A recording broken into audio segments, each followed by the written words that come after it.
ఈరోజు తిరుపతి పట్టణంలో మొట్టమొదటిగా సింగాలగుంట పరిధిలో మన చిత్తూరు ఉమ్మడి జిల్లా అధ్యక్షులు హరిప్రసాద్ గారి నాయకత్వంలో, అదేవిధంగా ఇక్కడ యువత మహిళ మన చందు గారి నాయకత్వంలో యువకులందరూ కూడా గట్టిగా ఇక్కడ నిలబడి, మహిళలందరూ కూడా గట్టిగా నిలబడి, రాబోయేది జనసేన, తెలుగుదేశం, బీజేపీ ఈ మూడు పార్టీలు ఖచ్చితంగా కూడా ఒకటయ్యాయి. వీటిని గెలిపించాలని ప్రజలు ఎదురు చూస్తున్నారు. దానికి నిదర్శనం ఈరోజు ఇక్కడ జరిగిన సంఘటన. గుర్తుపెట్టుకోవాలి, ఇక్కడ జరుగుతున్న ఈ తిరుపతి నియోజకవర్గంలో ఈ 5 సంవత్సరాల కాలంలో ఏమి జరిగాయి అనేది కూడా ఒకసారి ప్రజలు ఆలోచించాలి. ఒకరు అంటున్నారు బయట నుంచి వచ్చారు, ఆ వ్యక్తికి ఇక్కడ ఓట్లు వేయకూడదు అనేసి. నేను ఒకటి అంటున్నా, ఇక్కడ నుండే ఎమ్మెల్యేలు అందరూ కూడా బయట నుంచి, ఇంతకుముందు గత 40-50 స్వతంత్రం వచ్చిన తర్వాత మొత్తం మంది ఎమ్మెల్యేలు కూడా బయట రాష్ట్రం నుంచి, బయట జిల్లా నుంచి వచ్చారే తప్ప ఈ జిల్లా వాస్తవులు ఎవరో ఒకరో ఇద్దరో ఉన్నారు, ఒక మబ్బురామరెడ్డి గారి తప్ప.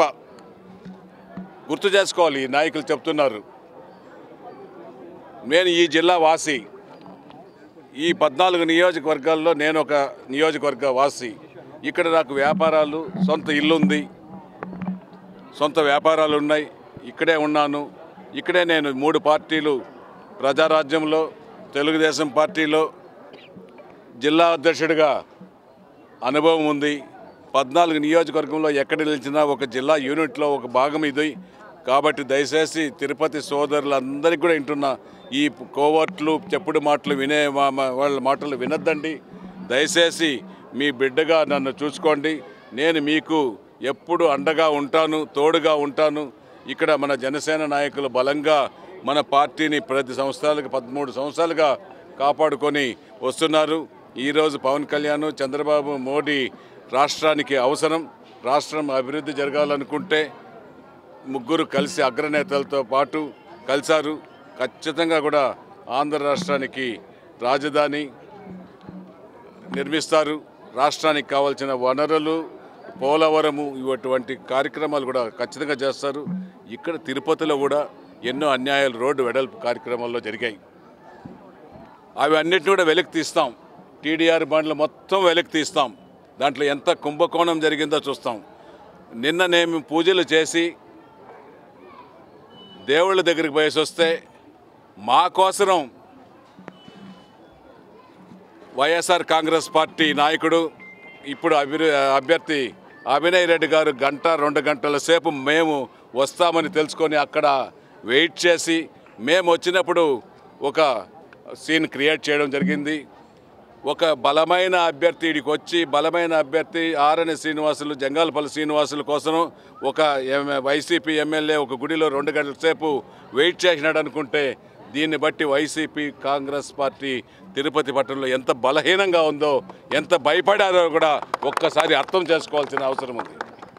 నేను ఒకటే ఉన్నా, మేము గుడికి పోతున్నాం, ఆయన ఒక ప్రెస్ మీట్లో ఉన్నాడు, మేము వారుగా పోతా ఉంటే ప్రెస్ మీట్లో వదిలేసి 2 గంటల సేపు మా కోసం వెయిట్ చేసి, మేము ఎప్పుడు వస్తారని కాసుకొని మా వద్దకు వచ్చి బాగున్నారని అనేసి నమస్కారం పెడితే, ఒక సంస్కారవంతులుగా మేము జిల్లా అధ్యక్షుడు, జనసేన జిల్లా అధ్యక్షుడు గారు, మేము మన నాయకులంతా ఒక నమస్కారానికి బదులు నమస్కారం పెట్టామే తప్ప, దాన్ని కొంతమంది కోవర్టులు 2 గంటలు అభినయ్ రెడ్డి వేచి చూసి ఆరణ్య శ్రీనివాసుల కోసం కలిసినాడు అని ఫోటోలు పెట్టారు. ఇది ఎంత భయం ఉందో కూడా గుర్తుపెట్టుకోవాలి ప్రజలు. నేను దానికి ఒకటే సమాధానం చెప్తున్నా, ఇది ఒకటే కాదు, కొంతమంది కోవర్టులు కూడా కొంతమందిని తయారు చేసుకొనేసి వైసీపీ పార్టీ గుబులు రైళ్లు భరిస్తున్నాయి వాళ్ళ గుండెల్లో. బలమైన అభ్యర్థి వచ్చారు తిరుపతిలో, బలమైన వ్యక్తి వచ్చారు కాబట్టి గెలవడం సాధ్యం కాదు. మనం చేసిన అన్యాయాలు, అక్రమాలు అన్నీ రోజుకొక్కటి వెలికి తీస్తాం.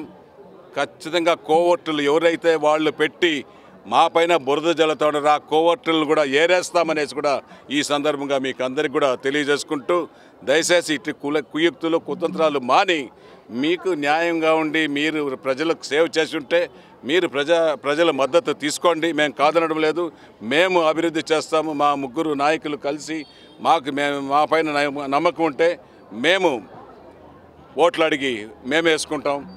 గెలుపు ఓటములు సహజం. ఖచ్చితంగా కూడా ఈ కురుక్షేత్ర యుద్ధంలో మన పవన్ కళ్యాణ్ గారు యుద్ధం ప్రకటించాడు. యుద్ధంలో మేము వెళ్ళిపోయినాం, యుద్ధం చేస్తున్నాం.